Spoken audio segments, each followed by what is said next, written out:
Hi everyone, and welcome back to the Independent Dollar as we continue on in our January retirement and savings series.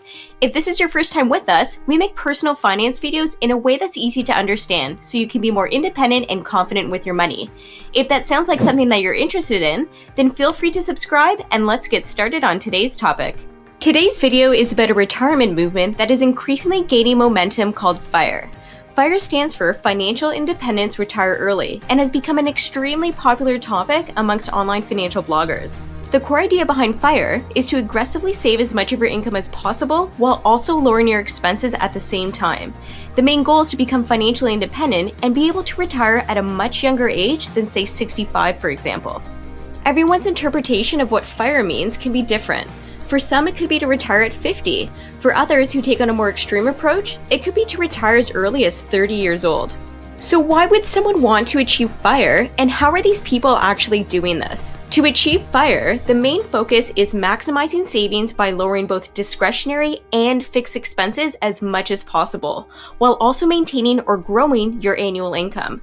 For those looking to retire, say at 5, 10, 15, maybe even 30 years earlier than initially planned, that could mean redefining what is most important to you in both the short and long term, and making very significant changes to your current lifestyle.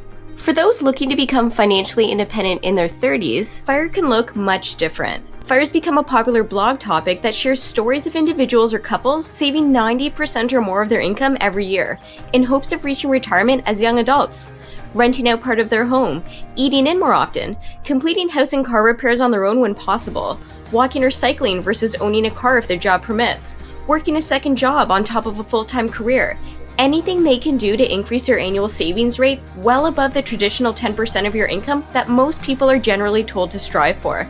So how do people achieving FIRE set their goals and know how much they need to save in order to achieve such financial success at such a young age? Well, one common theme is the 4% rule.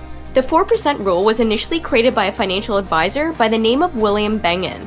Under this rule, assuming you invested at least half of your money in stocks and the rest in treasuries, you could safely withdraw 4% from your retirement accounts every year without the risk of running out of money. A few years later, the Trinity study was born, which if you follow any financial blogger who achieved FIRE, you've probably heard them reference it. Similar to the 4% rule, it drew similar conclusions of a safe withdrawal rate of 4%, assuming that at least half of your money was invested in stocks and the rest in bonds. In both cases, they concluded that a withdrawal rate of 4% a year is unlikely to exhaust your portfolio over a 30-year period. So if this is true, how much do you need to save to ensure that that 4% you're withdrawing every year is adequate to provide you with enough income? Well, your first step is to figure out how much annual income do you need in retirement. And the best way to do this is to complete an expense worksheet to figure out how much money you're actually spending each year now. This is going to give you an idea of what you'll need when you retire. If you're interested in doing this exercise, you can actually find a template on our website, theindependentdollar.com. On top of your annual expenses, you also want to include any additional amount you think you'll need in order to enjoy activities that you're planning to do in retirement.